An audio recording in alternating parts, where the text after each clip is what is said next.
So once you have that robust measure, we move to step 8, evaluation. What exactly is a data scientist looking for in that final report card? The evaluation is all about assessing how well the model did on that test data. There are two parts to it. First, diagnostic measures. Does the model's output actually align with the business goals from way back in step 1? And second, statistical significance, making sure the results are real and not just a random fluke.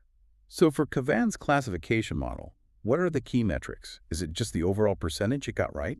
Accuracy, the overall percentage, is a good start, but it can be really misleading. For classification, we usually look at metrics from something called a confusion matrix, and the two big ones you'll always hear about are precision and recall. How are they different? And why would Pavan care about the distinction? Great question. So precision answers. Of all the dishes the model predicted were Thai, how many actually were Thai? It's about minimizing false positives. Recall, on the other hand, answers. Hmm. Of all the dishes that truly were Thai, how many did the model correctly identify? It's about minimizing false negatives, not missing anything. Okay, so there's a trade-off. A huge trade-off. Pavan really cares about this. If he has a deadly peanut allergy, he's going to care way more about recall. He wants a model that catches every single dish that might be a problem, even if it incorrectly flags a few safe ones. But if he's just curious, he might prefer high precision, trusting the labels he gets are correct. The F1 score is a metric that tries to balance the two. And understanding that trade-off is the real insight. It's about fitting the model to the business need. So if the evaluation passes, we're on the home stretch. Step 9 is deployment. This is just taking that trained, validated model and making it available to Pavan maybe as a mobile app he can use at the festival. Right. And deployment leads directly into the final and maybe the most important step of all, step 10, feedback.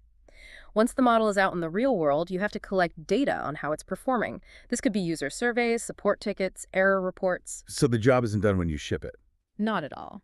This feedback loop is what makes the whole thing a cycle. The data you collect from real-world use feeds directly back into the process. It might lead to refining the model, or it might even send you all the way back to step 1, revealing that your initial business understanding was incomplete. It's all about continuous improvement. That really brings it full circle. We started with that intense focus on business understanding, went through the hard work of data preparation and feature engineering, validated it with methods like train test and K-fold, and then closed the loop with deployment and that critical feedback mechanism. The data science methodology, then, isn't really a checklist. It's more like a cyclical engine for turning a messy problem into a working solution. And if you think about that bigger picture, the goal isn't just to build an accurate model. It's to get satisfactory results in the real world. So that leaves an interesting question for you to think about. If Pavan's app keeps getting feedback that it fails on fusion cuisine, dishes that blend two styles, how might that real-world feedback force you to completely rethink your initial business understanding? That need to constantly reassess based on real-world impact. That loop of learning is what defines true data science. Thank you for joining us on this deep dive.